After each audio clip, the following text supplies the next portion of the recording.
Assalamualaikum warahmatullahi wabarakatuh. Halo teman-teman semua, perkenalkan namaku Anis Astriami Pradesmi dengan NPM 10080200033. Aku merupakan mahasiswa Fakultas Ilmu Komunikasi Bandung angkatan 2020 yang ingin sedikit sharing nih tentang etika komunikasi dalam perspektif Islam. Sedikitku menjelaskan mengenai definisi etika komunikasi dalam perspektif Islam. Yang pertama ada etika. Etika merupakan ilmu tentang apa yang baik dan apa yang buruk, dan tentang hak dan kewajiban moral akhlak, kumpulan asas atau nilai yang berkenaan dengan akhlak, nilai mengenai benar dan salah yang dianut suatu golongan dan masyarakat. Nah, sedangkan komunikasi merupakan proses penyampaian suatu pesan oleh seseorang kepada orang lain untuk memberitahu atau mengubah sikap, pendapat atau perilaku, baik secara langsung, secara lisan, ataupun tidak secara langsung melalui media.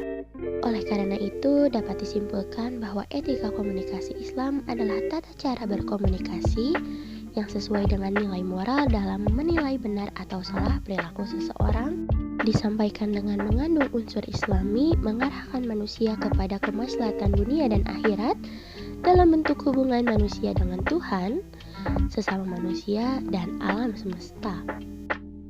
Nah, ada juga nih konsep etika komunikasi perspektif Islam yang terbagi menjadi 6 bagian.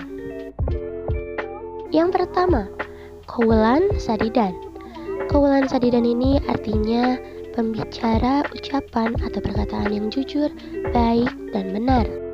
Qaulan sadidan ini juga tersebut dalam Al-Quran sebanyak 2 kali, pada Quran Surat An-Nisa ayat 9 dan juga Al-Ahzab ayat 70. Dan secara garis besar, qaulan sadidan ini merupakan sebuah prinsip komunikasi yang terkandung dalam Al-Quran dan mengandung beberapa makna dari pengertian benar. 2. Qaulan baligho. Dalam bahasa Arab, kata baligho diartikan sebagai sampai, mengenai sasaran, atau sampai tujuan. Jika dikaitkan dengan kata-kata qaul, ucapan atau komunikasi, baligho berarti fasih, jelas maknanya, dapat mengungkapkan apa yang dihendaki, dan terang. Akan tetapi juga ada yang mengartikan sebagai perkataan yang membekas di jiwa. Oleh karena itu, prinsip qaulan baligho dapat diterjemahkan sebagai prinsip komunikasi yang efektif. 3. Qaulan masyhur. Nah, qaulan masyhur ini merupakan ucapan yang mudah dicerna, mudah dimengerti, dan mudah dipahami, dan tercantum dalam Quran Surat Al-Isra ayat 28. Yang keempat, ada qaula layyina. Nah, qaula layyina ini artinya pembicaraan yang lemah lembut dengan suara yang enak didengar dan penuh keramahan sehingga dapat menyentuh hati. Tertulis dalam Quran Surat Toha ayat 44. Yang kelima ada qaulan karima.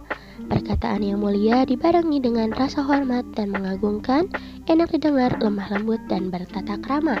Qaulan karimah ini tercantum dalam Quran Surat Al-Isra ayat 23. Dan yang terakhir ada qaulan ma'rufah. Qaulan ma'rufah ini merupakan perkataan yang baik, ungkapan yang pantas, santun, dan juga menggunakan sindiran yang halus ya, tidak kasar.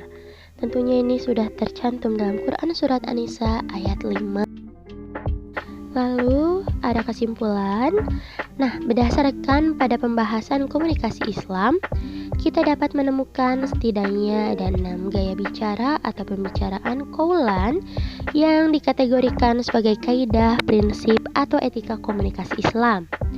Hal itu dapat dibuktikan dengan banyaknya ayat-ayat yang berkaitan dengan etika komunikasi, baik dalam Al-Quran maupun hadis. Dalam berkomunikasi, Allah telah memberikan petunjuk bagi hambanya agar dalam berkomunikasi mereka mampu menjalin komunikasi yang baik, komunikasi yang sesuai dengan ajaran Al-Quran, dengan segenap prinsip-prinsip di dalamnya, dan dengan etika-etika tertentu akan menjadikan komunikasi dalam membuat komunikasi berjalan sesuai dengan yang diharapkan. Tujuan dalam berkomunikasi dapat tercapai, sehingga komunikasi dapat dikatakan baik. Dalam menjalankan kehidupannya, manusia memerlukan komunikasi agar proses kehidupan mereka dapat berlangsung. Manusia tidak hanya bisa berkomunikasi dengan sesamanya, namun manusia juga perlu berkomunikasi dengan Tuhannya dan berkomunikasi dengan alam semesta. Terima kasih teman-teman sudah menonton video aku, dan semoga sharing kita bermanfaat dan bisa diamalkan dalam kehidupan sehari-hari. Amin amin ya robbal alamin.